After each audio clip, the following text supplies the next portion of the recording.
Today I'm going to show you how to create this angelic statue that's equal parts haunting and beautiful.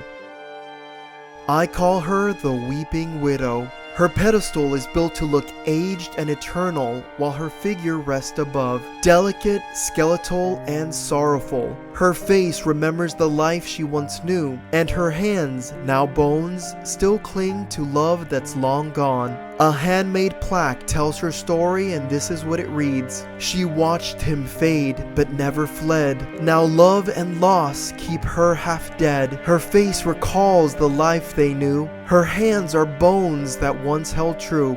She waits in grief, undone, alone, a heart in ruin, bound to stone.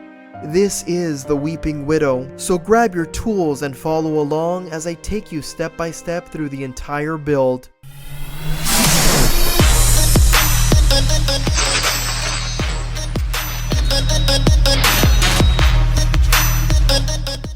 To begin making our Weeping Widow statue, we're going to need several different items from different stores. But to make it easier for you, the viewer, I've linked everything that I'm using today on this tutorial right in this video below. Just hit more and you'll see the links to all the items that I've used, so you can see the price, the quantity, where I got them from, and where you can find similar ones. So let's get started with this amazing Halloween tutorial. Alright, so let's walk through some of the items we're going to need. We're going to need a mannequin head. You can get a styrofoam mannequin head, or you can get the ones that are made out of silicone. I found one that's made for makeup tutorials, and I think it'll look perfect, but any type of mannequin head will work. We also need a cheap skeleton. Walmart, Lowe's, Home Depot, get yourself the cheapest skeleton. We need to remove the skeleton head because the only thing we need is everything from the shoulders down. We also need drop cloth, like the painter's drop cloth. Get yourself some at Lowe's or Home Depot. We need a 9-foot by 4-foot section. You can cut it to make it better or to fit your statue better, but mine's going to be about 9 feet by 4 feet. We also need joint compound. We need 12 pounds of joint compound. We need 1 gallon of exterior paint and 1 gallon of Drylok. Other than that, we need some PVC and we need some plywood. I found some cheap plywood on Facebook Marketplace. We're going to cut that plywood to 3 feet by 4 feet. Now, this project is easy, but it's very messy. So let's get started in more detail of how this project is going to work. Also, the statue is going to be resting on a sort of pedestal, so she'll have her arms like this, her elbows on it. You can make it out of a wooden box. You can use some 2x4, some plywood, or an insulation foam board. Whatever it is, that's actually the easiest part, making a simple box where she can rest on. I'm going to be using 2 blocks of styrofoam that I found. I also have a video on if you want to find styrofoam. That link is below as well. So get yourself that, and of course, when it's all said and done and everything is dry, we're going to paint it in different shades of gray, add some moss, age the statue a little bit. So that's all at the end. For right now, let's get to the nitty-gritty of how to assemble the head to the skeleton and how to show her on the block. Hey everyone, just a quick pause. I wanted to announce that my 3rd children's book has finally been published, and it's called The Ghost Who Dreamed of Flying. It's a cute story about friendship, courage, and believing in yourself, and it's available right now on Amazon. So if anybody wants to support me, support this channel and these tutorials, I ask you to go check it out on Amazon. The link is in the description below, or just go over there and type in The Ghost Who Dreamed of Flying. Now let's get back to this amazing tutorial. Alright, this is the mannequin head that I got. It's meant for makeup, and I love that it has the neck and part of the shoulders. So this particular one comes with a hole in the bottom, and this PVC pipe is 1/2 inch in diameter, and we've cut it to about 25 inches.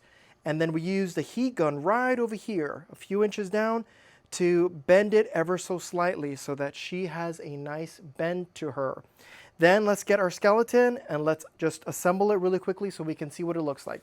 Okay, so let me show you. I've just set her up so you can see how she looks like before we actually start dipping it into monster mud. And this is a crucial part because you want to set your statue up before you apply any of the mud so you can get an idea of how you want it to look. For example, these blocks are going to be closer together. This brick isn't going to be here, and her hands are going to be placed differently. But over here, we want to make sure that none of these openings are here. So when we're done dipping this cloth into mud, we're actually going to put a screw right over here, right in the middle of her chest like this. We're also going to put another screw right over here, just like that. And one last screw will be right in here, there. So you can just see part of her neck, and this is going to be pulled a little further up. So once you have that, you'll know what you're looking at, and you'll be ready to start. So right here, you see we have our skeleton on bended knees. We have the elbows on top, the hands out like this. This is how we want her. But once we put the monster mud and the cloth on top, it's going to push it all the way down. So we need to put a PVC pipe in the center to hold her up from all the weight that we're going to put on her. So for that, we need a floor flange. This is a 1.5 inch floor flange, and a PVC adapter. This is 1.5 inches as well. It goes right in there, just like this. Has 4 holes on the bottom. Then we're going to put a 1.5 inch PVC pipe that we're going to cut to about 24 inches.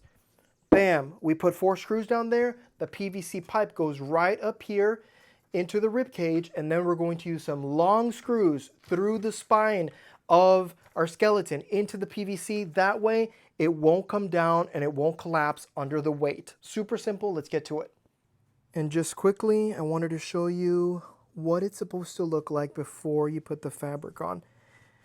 You can see the 1/2 inch PVC pipe that goes all the way through. It's being supported by the actual skeleton.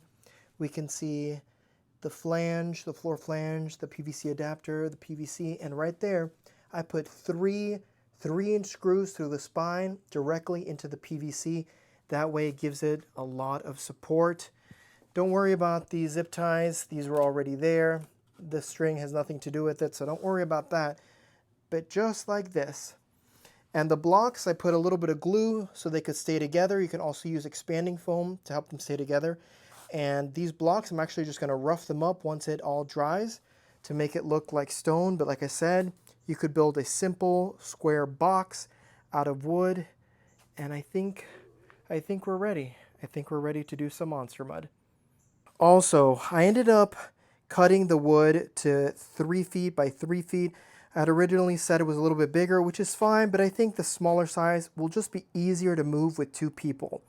Now it's time to dip our drop cloth into our monster mud mixture. Now, if you're not familiar with what monster mud is, it's super easy. It is 2 or 3 ingredients that when they're mixed together and applied on a cloth and they dry, they form a concrete or stone-like finish.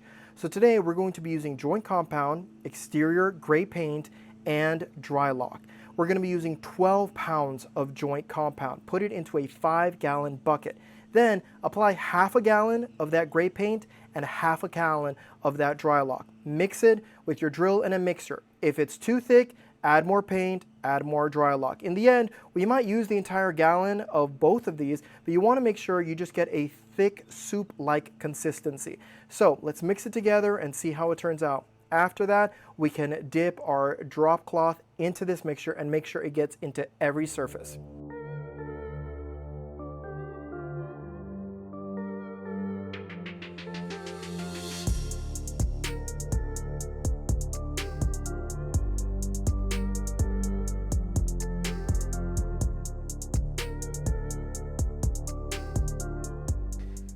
Alright, so now it's time to add the details, and this part is really the most important part of this entire project, and it's really simple. This is what you have to remember. Any deep areas, anything that's deep, any of these valleys or ridges, anything that's deep, you have to paint it dark. So either go with dark gray, with black, with browns, whatever you want to use, you have to go dark. And anything that is high, all the ridges, all the high points, that has to go lighter. So we have to make it light gray or even white. That'll give it nice definition and details. So make sure dark in here, dark all the way in here. Just any low spaces, go dark. So I'm going to be using a mixture of black and brown, but we don't just want to use the paint like that. So get yourself a cup, a plastic cup. I have a little container here. And what I'm going to do is I'm going to put some black paint, and then I'm going to put water so that it's a watery mixture, and then we're going to start applying it. You can also have a spray bottle, And as you're applying the paint, use the spray bottle so it drips down, and then you continue doing it like that. You can't go wrong if you use too much dark, too much light. It's just going to blend in nicely. So let's get started with this. Once we're done with the painting, then we're going to do other details such as correcting the wrist and hiding some of the screws over here. And that's going to be done with air dried clay or even Loctite expanding foam. But I just want to paint her so then we can work on the small little details of her wrists and ankles after.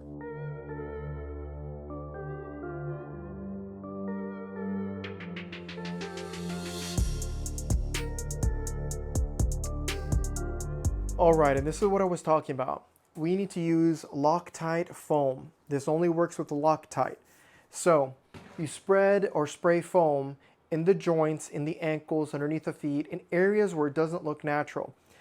You spray a little dollop like that. You spray it immediately with your water bottle. Spray it so it wets it.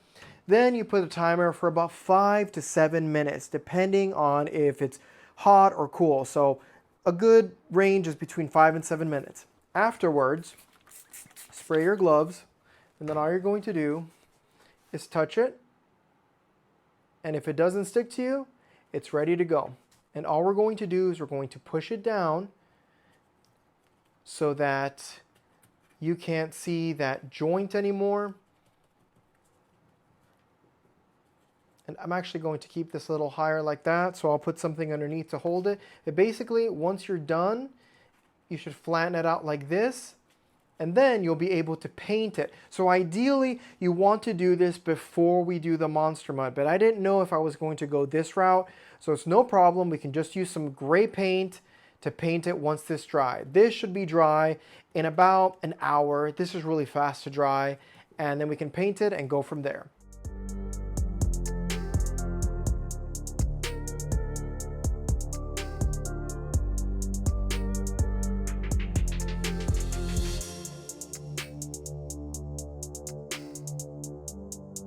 Now that we finished painting our statue, it's time to make the pedestal that it's going to rest on. Now this part is completely optional, but I think it'll elevate the statue to have a pedestal that it can be placed on top. And these are the measurements and the materials. We only need 2x4 wood and insulation foam board that is 1 inch thick. And this is what you have to cut the wood at. You need 4 pieces at 31 inches, 4 more pieces at 32 inches, and 4 more pieces at 36 inches. We're going to make a big box. Once we're done screwing this together, we're going to get insulation foam board, the 1 inch thick type. We're going to cut the pieces and then just screw them onto the side and then paint it gray.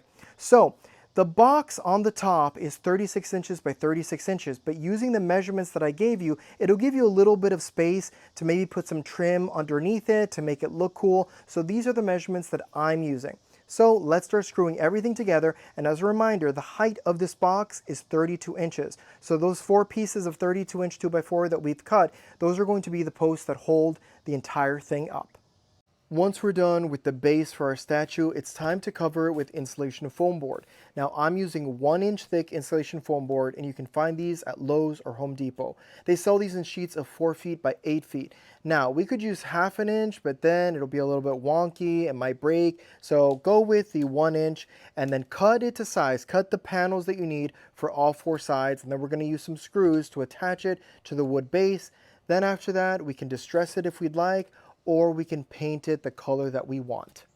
So this is the inscription that my neighbor has so awesomely done for me. I normally do everything with a Dremel tool, but because there were so many words, he used, I believe, a CNC machine, but this can be accomplished with a Dremel tool and just careful carving. I actually made a tutorial on how to do carvings and inscriptions on foam board. I'm going to link the video in the description below, or there should be a pop-up maybe up here. Click it so you can see how to do this with a Dremel tool. Now I'm going to use some insulation, some expanding foam I mean, to glue it to there, and then we're going to use some Loctite expanding foam in some areas over here to roughen it up, and then spray it with some water.